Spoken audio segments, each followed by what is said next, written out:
हजार हजार कोटी टंकार खଣି दुर्नीति होउछि चाहूच तो स्पाई कैमेरा लगे से रोक आज देखु कौन घटीगला बंधा हे अकल पड़गले भाई इन्वेस्टिगेटिव जर्नालीजम माने कौन या केन्दुझर टू धरिकी कोईडा टू धरिकी बणाई पर्यंत माटी खोलिकी जंगल भितर कौन कौन कले सैटेलाइट नथिले धरा ही पारंतानी किंतु से क्षेत्र में आमर प्रतिक्रिया कौन से खଣି लुट कर गण ओडिया माने नहीं जाउछंदी ना आमर दरकार आमे होचु कंकड़ा आम भाई ऊपर को उठी पारिबो नाही आमे कहबानी जे ये धुआ तोली से आकर किछि भूल नाही किंतु जेमति काकुड़ी चोर को मुंड काट माने भूल करिछि ताकर गोटा छोट कर्मचारी टी कि गोटे स्कूल को आपण जाउछंदी ए नवम दशम पिला गर्भवती हेउछंदी आपण संपूर्ण स्कूल सुपरिटेडेंट को अरेस्ट करुछंदी किबा हेडमास्टर को पदक्षेप नउछंदी मंत्री आ सचिव को गिरफ करियाटा यथार्थ दलंकर हला जे आम किट विरुद्ध कहीदेले तापर चांदा मिलियो तापर मास ऊपर बंद करदे सी गोटे भल टेक्निक किट भूल कौन भाई तेमे पैसा दे पालुच कहीं आगामी दिन में आहरी भयंकर तथ्य खोलू अरे भाई तुम पाखे तथ्य अच्छी खोली दौन भयंकर तथ्य खोलू बोली काम डराऊचु तेणु मालटा पाईगले आउ से तथ्य खोलबनी जमी कथार अच्छी ओडिया काकुड़ी चोर को मुंड काट कि दोष गोटाठी आपणकर हाथ में जदि भांगी जाइए ऑइंटमेंटा गोड़े लगे हम ठीक से भाव में गोटे जिनस हूँ कारण कहीं हूँ सरकार खोजा दरकार एक द्वितीय कथा हूँ आप देखिए गोटे लक्ष्मी बस चलुच लोके एक्सीडेंट हो आमे मंत्री सचिव को गिरफ कराऊँ ना ताकू दायी कराऊँ आमे संपूर्ण ड्राइवर को दायी कर ठीक से भाव में जब आम गोटे उदाहरण भाव ना गोटे किट किस किसी अव्यवस्था घटी मुझे कहबिनी जे नाई किछि घटी ना आमे सेमिति सांबादिक नुहे घटी अघटन घटी एवं से अघटन घटवा उचित नुहे एक जोर दे कही प्रत्येक जीवन मूल्यवान एक भी जोर दे कही किंतु कथा हूँ दायी किए से अच्युत सामंत 30,000 स्टाफ से पिला पाठ पढ़ुं छोट पिला धरिकी बड़ पिला पर्यंत इंजीनियर ठू आरंभ कर डॉक्टर पर्यंत मैनेजमेंट सेक्शन पर्यंत पाठ पढ़ुं जड़े गोटे सिस्टमटे कर जे ए मैनेजमेंट सेक्शन एटा बुझिबो से मैनेजमेंट सेक्शन सेटा बुझिबो से मैनेजमेंट सेक्शन सेटा बुझिबो किंतु आमे दायी करिया काहको अच्युत सामंत को तेणु आमे केबे अंबानी दायी करछे काली अदानी जहाज ने जाऊ समुद्र बुड़ी गला आमे कहे अदानी बांध अरे ठीक विमान आपणकर अचल हो जाउछ सेठी ताले जे विमान चलाचल मंत्री अछंती तांको विरुद्ध आमे लिखुचे तेणु जिनस हूँ आ गोटे कथा हूँ टीवी ना नबाटा उचित नुहे जन सांबादिक भाव में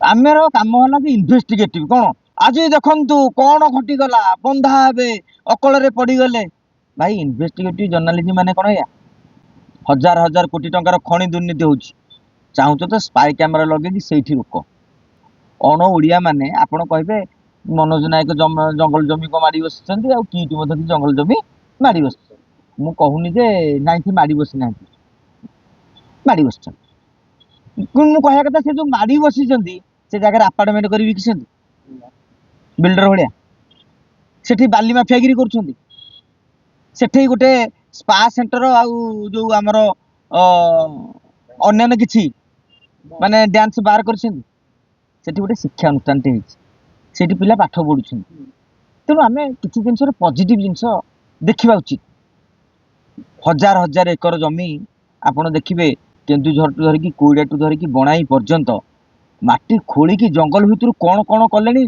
सैटेलाइट नथिले धरा ही पारंतानी किंतु से क्षेत्र में आमर प्रतिक्रिया कौन से खଣି लुट कर गण ओडिया माने नहीं जाउछंदी ना आमर दरकार आमे होचु कंकड़ा आम भाई ऊपर को उठी पारिबो नाही आमे ताकू विरोध करू जदि बड़ हबार इच्छा अच्छी आपण तांकोटू आहरी बड़ हो जातु ऑटोमेटिकली अच्युत सामंत छोट हो किंतु अच्युत सामंत को बांधिबाटा मु भाबुची गोटे 1 पॉइंट एजेंडा हो जहाँ को विश्वर पाखापाखि 5-6 डजन बोधे 67-68 कौन मुझे पढ़ुली न्यूज डॉक्टरेट मिली विश्वर बहुत बड़ बड़ नोबेल लॉरेट भी ठीक आस बहुत राष्ट्रर खाली ओडिशा नुहे कि भारतर नुहे अन्य राज्य एवं देश विदेश लोक आसमें बांधिकी कौन बार्ता देवा विश्व स्तर ଯେ ଆଜ୍ଞା ଓଡ଼ିଶା ଏଭଳି ଏକ ରାଜ୍ୟ ଯଦି ତେମେ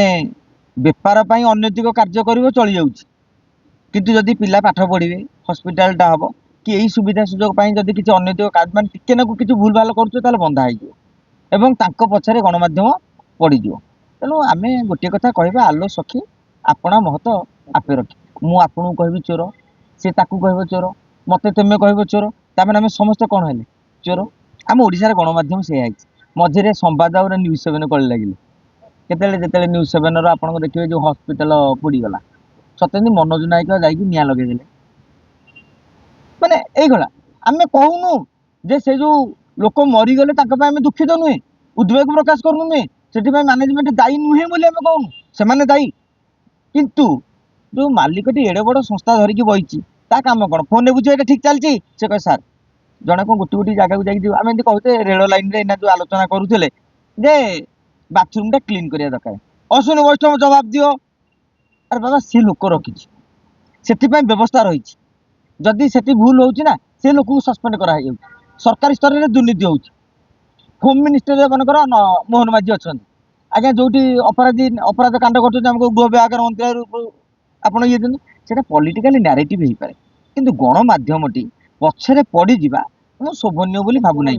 ଏହା ଦ୍ୱାରା ଆମର କ'ଣ ହଉଛି, ଆମ ନିଜର ଓଜନ, ଆମର ସମ୍ମାନ ଏଗୁଡ଼ା ସବୁ କମି ଯାଉଛି। ଏବଂ ଦେଖନ୍ତୁ ଆଉ ଗୋଟିଏ କଥା, ଯେତେବେଳେ ଘଟଣା ବି ଘଟି ଚାଲିଛି, ଅଘଟଣ ଘଟି ଚାଲିଛି, ଆମେ ବି ଆଶା ରଖିବା ଅଚ୍ୟୁତ ସାମନ୍ତ ତାଙ୍କ ମ୍ୟାନେଜମେଣ୍ଟକୁ ଡାକିକି ଷ୍ଟ୍ରିକ୍ଟ କରନ୍ତୁ, ଆକ୍ସନ୍ ନିଅନ୍ତୁ ଏବଂ କିଭଳି ଭାବରେ ଆଉ ଭବିଷ୍ୟତରେ ଏହାର ପୁନରାବୃତ୍ତି ନ ଘଟିବ ସେ ଦିଗରେ ମଧ୍ୟ ପ୍ରୟାସ କରିବା ଦରକାର। ଆମେ କହିବାନି ଯେ ଇଏ ଧୁଆ ତୋଳିଛି ତାଙ୍କର କିଛି ଭୁଲ ନାହିଁ, କିନ୍ତୁ ଯେମିତି କାକୁଡ଼ି ଚୋରକୁ ମୁଣ୍ଡ କାଟ, ମାନେ ଭୁଲ କରିଛି ତାଙ୍କର ଗୋଟେ ଛୋଟ କର୍ମଚାରୀଟିଏ କି ଗୋଟେ ସ୍କୁଲକୁ ଆପଣ ଯାଉଛନ୍ତି, ଏ ନବମ ଦଶମ ପିଲା ଗର୍ଭବତୀ ହେଇଯାଉଛନ୍ତି, ଆପଣ ସମ୍ପୂର୍ଣ୍ଣ ସ୍କୁଲର ସୁପରିଟେଣ୍ଡେଣ୍ଟକୁ ଆରେଷ୍ଟ କରୁଛନ୍ତି କିମ୍ବା ହେଡମାଷ୍ଟରକୁ ପଦକ୍ଷେପ ନେଉଛନ୍ତି। ମନ୍ତ୍ରୀ ଆଉ ସଚିବକୁ ଗିରଫ କରିବାଟା ଯଥାର୍ଥ କି? ତାଙ୍କ କାମ ନୁହେଁ, ସେ ବୁଝୁଛନ୍ତି ଦାୟିତ୍ୱ ବୋଲି, ତାମାନେ କ'ଣ ପ୍ରତି ସ୍କୁଲରେ କ'ଣ ଘଟଣା ଘଟୁଛି ଯୋଉଟା ମନ୍ତ୍ରୀ ଜାଣିବ? ଠିକ୍ ସେଭଳି ଅଚ୍ୟୁତ ସାମନ୍ତ କ'ଣ ସବୁ କଥା ଜାଣିବେ? ତେଣୁ ଏ ବିଷୟରେ ମଧ୍ୟ ଆମେ ଇଏ କରିବା। ଖବର ମୁଁ କହୁନି ଚାପି ଦେବା ବୋଲି, ଯଦି କିଟରେ କିଛି ଅଘଟଣ ଘଟିଲା ଆମେ ବି ଦାୟିତ୍ୱ ସମ୍ପନ୍ନ ଗଣମାଧ୍ୟମ ଭାବରେ ଏଭଳି ଏକ ଖଣ୍ଡ ହେଇଛି କି ଏଭଳି ଏକ ଘଟିଛି କି ଏଭଳି ଏକ ମାନେ ଅନୈତିକ କାର୍ଯ୍ୟ ଘଟିଛି ଆମେ ନ୍ୟୁଜ୍ କରିବା, କିନ୍ତୁ ତା ମାନେ ନୁହେଁ କାହିଁକି ବନ୍ଧା ହେବେନି ଅଚ୍ୟୁତ, କାହିଁକି ସରକାର ତାଙ୍କ ପଟରେ ମାନେ ବର୍ତ୍ତମାନ ଚୁପ୍ ହେଇକି ବସିଛନ୍ତି। ଯିଏ କିଟ୍ ବିରୁଦ୍ଧରେ ଦଳେ କ'ଣ ହେଉଛି ନା ଆଜ୍ଞା, ଯିଏ ବି ଶୁଣୁଥିବେ ମୁଁ ସ୍ପଷ୍ଟ ଭାବରେ କଥା କହେ ସବୁବେଳେ, ଦଳଙ୍କର ହଲା ଯେ ଆମେ କିଟ୍ ବିରୁଦ୍ଧରେ କହିଦେଲେ ତାପରେ ଚାନ୍ଦା ମିଳିବ, ତାପରେ ମାସ ଉପରେ ତାକୁ ବନ୍ଦ କରିଦେବା। ସିଏ ଗୋଟେ ଭଲ ଟେକ୍ନିକ୍। କିଟ୍ର ଭୁଲ କ'ଣ? ଭାଇ ତେମେ ପଇସା ଦେଇକି ପାଳୁଛ କାହିଁକି, ଡରାଇବାର ସୁଯୋଗ କାହିଁ ରଖୁଛ? ଇଏ ଗୋଟେ ଓଲଟା ଆନ୍ଦୋଳନ ଜୀବୀ ଅଛନ୍ତି, ମୁଁ ତାକୁ ଯେମିତି ଆନ୍ଦୋଳନ ଜୀବୀ ମାନେ ଆନ୍ଦୋଳନ କରିକି ନିଜର ଜୀବିକା ଯିଏ ନିର୍ବାହ କରନ୍ତି ସେମାନଙ୍କୁ ଆମେ ଆନ୍ଦୋଳନ ଜୀବୀ ବୋଲି କହିପାରିବା। ଆଉ ଯୋଉଟା କାଗଜଟା ଦେଇଦେଲେ ତାପରେ ଆଉ ଜଣେ ନେଇକି ପରେ ଆଉ ବହୁତ ତଥ୍ୟ ରଖି ଯୋଉଟା ଲେଖା ହେଇନି ନ୍ୟୁଜରେ, ଆଗାମୀ ଦିନରେ ଆହୁରି ଭୟଙ୍କର ତଥ୍ୟ ଖୋଲିବୁ। ଆରେ ଭାଇ ତମ ପାଖରେ ତଥ୍ୟ ଅଛି ଖୋଲି ଦଉନ, ଭୟଙ୍କର ତଥ୍ୟ ଖୋଲିବୁ ବୋଲି କାମ ଡରଉଛୁ, ତେଣୁ ମାଲଟା ପାଇଗଲେ ଆଉ ସେ ତଥ୍ୟ ଖୋଲିବନି। ଏଇଟା ମୁଁ ବହୁ ଗଣମାଧ୍ୟମରେ ମୁଁ 17 ବର୍ଷର ସାମ୍ବାଦିକତା କ୍ୟାରିୟର ଭିତରେ ମୁଁ ଅନେକ ଜିନିଷ ଲେଖାଇ ତଳକୁ ଲେଖାଯିବ କାଲିକି ଆହୁରି ଖୋଲିବ, କିନ୍ତୁ କିଛି ଖୋଲାଖୋଲି ନାହିଁ। ପକେଟ ଗରମ ହେଇଗଲା ପରେ ସବୁ ବୁଝି ହେଇଯିବ। ତେଣୁ ଇଏ କିଛି ବ୍ଲାକମେଲ ବି ରହିବ। ସମାଜ ଚାହୁଁଛନ୍ତି କ'ଣ? ଆରେ ଏଗୁରା ଇତିହାସ ସାକ୍ଷୀ ଅଛି। ମୁଁ ଆପଣଙ୍କୁ କହିଲି 17 ବର୍ଷ ଭିତରେ ଏମିତି ଅନେକ ଗଣମାଧ୍ୟମ ଆରେ ଦଳେ ସାପ୍ତାହିକ ବାହାର କରିଛନ୍ତି କେବଳ ଅଚ୍ୟୁତ ସାମନ୍ତକୁ ଲକ୍ଷ୍ୟ କରିକି, ଯେ ଗୋଟିଏ ଦିନ ଆପଣ ଦେଖିବେ ଗୋଟିଏ ଦିନରେ ସେମାନେ ମାନେ ମୁଁ ଦେଖିଛି ଏମିତି କି ସାପ୍ତାହିକ ଅଛି ସେ ଲଗାତାର 5-7 ଖଣ୍ଡେ ବାଡ଼େଇ ଦେବେ। ନ୍ୟୁଜ୍ ବାହାରିଲା ତାପରେ ଅଚ୍ୟୁତ ସାମନ୍ତଠୁ କିଛି ପଇସା ପକେଇଦେଲେ, ମାନେ ଧମକା ଧମକି କଲେ, ସିଏ ବି ଦେଖିଲେ ମାନେ କାହାକୁ କ'ଣ ଦେଇକି ମନ ବୁଝେଇଲେ, ତାପରେ ଆଙ୍କ ସାପ୍ତାହିକ ବନ୍ଦ। ସେ ଗୋଟେ ବେପାରର ଭଲ ଭଲ ସିଷ୍ଟମ କରିଛି, କିଏ ଗୋଟେ ଚାକିରି କରିଯାଇଛନ୍ତି ଧମକେଇକି, ତାଙ୍କ ଘର ଲୋକ ଚାକିରି କରି ଯାଇଛନ୍ତି। ଆପଣ ଏଇ ଆନ୍ଦୋଳନ ଜୀବୀକୁ ଓଡ଼ିଶାରେ ଭାରତ ଭୁବନେଶ୍ୱରରେ ଚିହ୍ନି ନାହାନ୍ତି। ସେ ଆପଣଙ୍କ ପାଖରେ ଯୋଉ ବାଇଟ ଦେବାକୁ କୁଲୁକୁଲୁ ହେଇକି ଆସୁନାହାନ୍ତି କି, ତା ପଛରେ ଗୋଟେ ଉଦ୍ଦେଶ୍ୟ ରହିଛି। ଜଣେ ସପୋର୍ଟର କହିକି ପଇସା ଆଣିବ ସେଠୁ, ଆଉ ଜଣେ ବିପକ୍ଷରେ କହିକି ପଇସା ଆଣିବ। କ'ଣ କହିବା କଥା ହେଉଛି, କିନ୍ତୁ କାହାକୁ ବଦନାମ କରନି। ଗୋଟେ ଲୋକ ତ ପରିଶ୍ରମ କରିକି ଉଠିଛି, ଏଠି ଗୋଟେ ଅନୁଷ୍ଠାନଟେ ଯଦି କିଟରେ 100 କୋଟି ଟଙ୍କା ଲାଭ ହଉଛି, ତାହେଲେ ବିଲ୍ଡର ଆଉ ବିଲ୍ଡିଂ ଅଫିସ ସମସ୍ତେ କିଟ୍ ଭଳିଆ ଗାଁ ଗାଁରେ କରିଦେଲେ ମୁଁ ଭାବୁଛି ବେଶୀ ଖୁସି ହୁଅନ୍ତି। ପ୍ରଭୁ କରନ୍ତୁ ଯଦି କିଟ୍ରେ ହଜାର ହଜାର କୋଟି ଟଙ୍କା ଲାଭ ମିଳୁଛି। ଓଡ଼ିଶାରେ ବି ବହୁତ ପଇସା ବାଲା ଲୋକ ଅଛନ୍ତି। ତାରା ପଟ୍ଟନାୟକ ଭଳିଆ ମାଛ ବେପାର ନ କରିକି ଏଇ ବେପାର ଟିକେ କରନ୍ତୁ। ବୈଜନ୍ତ ପଣ୍ଡା ଆଉ ଖଣି ବେପାର ନ କରିକି ଆଟଲିଷ୍ଟ ଆରେ ଇଲା ପଣ୍ଡା ବଇଁଶୀ ପଣ୍ଡା ବିଶ୍ୱବିଦ୍ୟାଳୟ ଗ୍ଲୋବାଲ ୟୁନିଭର୍ସିଟି, ଆରେ ଯଦି ସେଥିରେ 500 କୋଟି ଟଙ୍କା ଲାଭ ହଉଛି ନା, ତାହେଲେ ଲାଭ ହଉଛି ବୋଲି କରିଚାଲ। ଆଜି ଭୁବନେଶ୍ୱର ଗୋଟେ ହେଲା, କଟକରେ ଗୋଟେ ହେଇଯିବ, ବାରିପଦାରେ ଗୋଟେ ହେଇଯିବ, ସମ୍ବଲପୁର ହେଇଯିବ, ବ୍ରହ୍ମପୁର ହେଇଯିବ। ତାମାନେ ବିଶ୍ୱରେ ଓଡ଼ିଶା ହେଇଯିବ ଶିକ୍ଷା ହବ୍।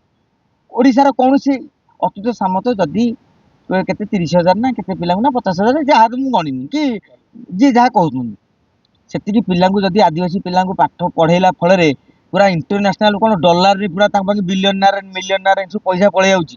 ମୁଁ କହିବା କଥା ହଉଛି ଯୋଉମାନେ ଏକଥା କହୁଛନ୍ତି ତାଙ୍କୁ ଭଗବାନ କରନ୍ତୁ ସେ ଆଉ 4ଟା ଖଣ୍ଡେ କରିଦିଅନ୍ତୁ। କଲେ କଣ ହବ, ଏଠି 40,000 ପିଲା ପଢିଲେ, ସେଠି ଆଉ 30,000, ତାମାନେ 1.5 ଲକ୍ଷରୁ 2 ଲକ୍ଷ ଆଦିବାସୀ ପିଲା ମଣିଷ ତ ହେଇଯିବେ। ଭାଇ ମୋ କହିବା କଥା, କିଏ ଖାଉଛ ଖାଇଯାଅ, ରାଜ୍ୟ ପାଇଁ କିଛି କରିଦିଅ, ସାଧାରଣ ଲୋକ ପାଇଁ କିଛି କରିଦିଅ। କିଟ୍ କିସ୍ ତ 50ଟା ପିଲାଙ୍କୁ ମଣିଷ କରିଛି, ମୁଁ କହୁଛି ବେଶୀ କରିନି। ମଣିଷ ତିଆରି କାରଖାନା ତ କରିଦେଇଛି, ମଣିଷ ଗଛ ତ କିଛି ସୃଷ୍ଟି କରିଛି, କିଛି ଲୋକଙ୍କୁ ତ ଦରମା ଦଉଛି, ସେ ଲୋକ ତ ଦାଦନ ଯାଉନି, ସେ ତ ସୁରଟ ଯାଉନି, ସେ ତ ସେଠି ଚାକିରି କରି ଚଳିପାରୁଛି। ତେଣୁ ଏଇଭଳିଆ ସବୁ ଶିଳ୍ପପତି ମାନେ ଯୋଉମାନେ ଆନ୍ଦୋଳନ କରୁଛନ୍ତି ତେମେ ମିଳିମିଶିକି ଗୋଟେ ଲେଖା ଅନୁଷ୍ଠାନ କର। ଆମେ ଦେଖିବା ପ୍ରକୃତରେ ତମ କଥାଟା ଠିକ ନା ଯେ ଏ କରିବା ପଛରେ ତାର କେତେ ପରିଶ୍ରମ କରିଛି ସେଇଟା ଠିକ। ତେଣୁ ମୋ କହିବା କଥା ଆମେ ଟିକେ 26 ମସିହାରେ ଅନୁରୋଧ କରିବି, ଆମେ ଆଉ କଙ୍କଡା ହବାନି, କଙ୍କଡାଙ୍କୁ ଖାଇଦବା।